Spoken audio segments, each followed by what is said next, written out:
안녕하세요. 가정법률TV의 법무사 김민경입니다. 오늘은 친생자관계 존부 확인의 소에 당사자 적격에 대해 알아보겠습니다. 친생자관계 부존재 확인 소송은 누구를 상대로 누가 제기할 수 있을까요? 친생자관계 존재 확인의 소 그리고 친생자관계 부존재 확인의 소를 합하여 친생자관계 존부 확인의 소라고 합니다. 친생자관계 존부 확인의 소는 가족관계 증명서에 기록된 분이 친부모가 아닐 경우 이를 바로잡기 위해 제기하는 소송인데요. 가족관계 등록 등에 관한 법률 제107조에서도 친생자관계 존부 확인의 소는 진실한 혈연관계와 일치하지 않는 가족관계 등록부의 기록을 바로잡기 위해 마련된 소송 절차라고 규정하고 있습니다.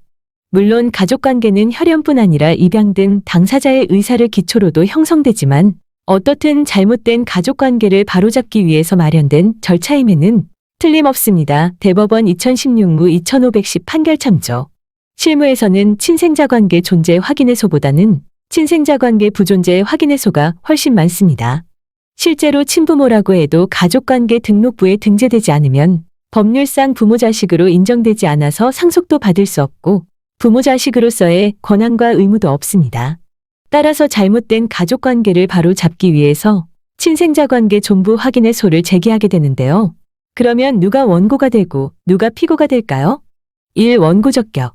부모가 사망한 손주를 위해 할머니가 원고가 되어 소를 제기할 수 있을까요? 남편을 대신해서 배우자인 아내가 소를 제기할 수 있을까요?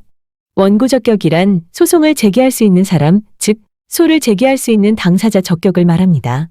민법 제865조에 의하면 소를 제기할 수 있는 사람은 생모와 자녀, 자녀의 직계비속, 남편과 남편의 직계존비속, 흑연인 유언집행자, 기타 이해관계인입니다. 이 사람들이 친생자관계 존부 확인의 소를 제기할 수 있는 사람들입니다. 2. 피고 적격. 피고 적격자는 소송에서 피고가 될 수 있는 사람을 말합니다. 피고가 될 수 있는 사람은 자녀와 부모입니다. 자녀와 부모는 반드시 같이 소송의 당사자가 되어야 합니다. 원칙적으로 자녀가 원고이면 부모가 피고이고 부모가 원고면 자녀는 피고가 되는 필수적 공동소송입니다. 자녀 또는 부모 중 일방이 사망한 경우에는 생존자를 피고로 합니다. 망자가 법정에 나와서 자기 방어를 할 수 없으니 당연히 망자를 상대로 소를 제기할 수 없는 것이지요. 그러면 부모와 자식 모두 사망한 경우에는 누구를 상대로 소를 제기해야 할까요? 그때는 검사를 상대로 하여 소를 제기합니다. 검사는 형식적인 피고인데 이때 피고 측은 당사자가 아니라고 아무 말도 못하고 손 놓고 있어야 하나요? 그렇지 않습니다. 피고 측의 이해관계인은 검사의 보조 참가인으로 소송에 참가하여 방어할 수 있습니다. 피고 적격자로 두 번째는 친족 등 제3자입니다. 제3자가 소를 제기할 때도 역시 부모와 자녀 모두를 피고로 해야 합니다. 부모와 자녀는 필수적 공동소송이기 때문입니다.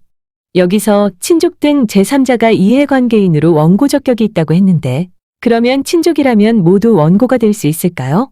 법원은 단순히 당사자와 민법 제777조에서 정한 친족관계가 있다는 것만으로는 부족하고 친자관계의 부존재로 인하여 특정한 권리를 얻거나 의무를 면하는 직접적인 법률상 이해관계가 있어야 한다고 했습니다. 설령 친생자관계 부존재 확인 판결이 나더라도 원고의 법적 지위에 아무런 변동도 없고 또 법률상 이해관계가 없다면 원고 적격을 인정할 필요가 없다는 것입니다. 오늘날 호주 제도가 폐지되고 개인을 중심으로 가족관계가 기록되고 있는 사회적 상황에 비추어 보면 친족이라는 이유만으로 소를 제기할 수 있다는 것은 시대에 맞지 않다는 것입니다. 그리고 소제기하는 법원, 즉 관할은 피고의 주소지 가정법원입니다. 그러면 원고 적격이 없는 사람이 소를 제기하면 어떻게 될까요? 이러한 소송은 부적법한 소송으로 각하됩니다. 정리하면 친생자관계 존부 확인의 소는 부모, 자녀, 사촌인의 친족 그리고 이해관계 있는 제3자가 소를 제기할 수 있대 제3자는 법률상 이해관계가 있어야 합니다. 그리고 소송 당사자로 부모와 자녀가 함께 당사자가 되어야 하고 검사를 상대로 소를 제기할 경우 피고 측은 보조 참가인으로 참석해서 방어하고 다툴 수 있습니다. 그리고 여러분들이 가장 궁금해하시는 점이 비용과 소요기간이더군요. 소송기간은 보통 4에서 5개월 정도 걸리지만 그러나 당사자들이 처한 형편과 법원의 사정에 따라 약간 차이가 있습니다. 소송 비용은 당사자들이 생존에 있어서 유전자 검사를 받을 수 있을 경우 판결을 받기까지 한 건당 법무사 보수는 50만 원이고 공과금은 별도입니다. 저희 사무소는 가사 가족관계 등록부 사건에 특화된 전문 법무사 사무소입니다. 염려 마시고 연락 주세요. 시청해 주셔서 감사합니다. 오늘도 행복한 날 되세요.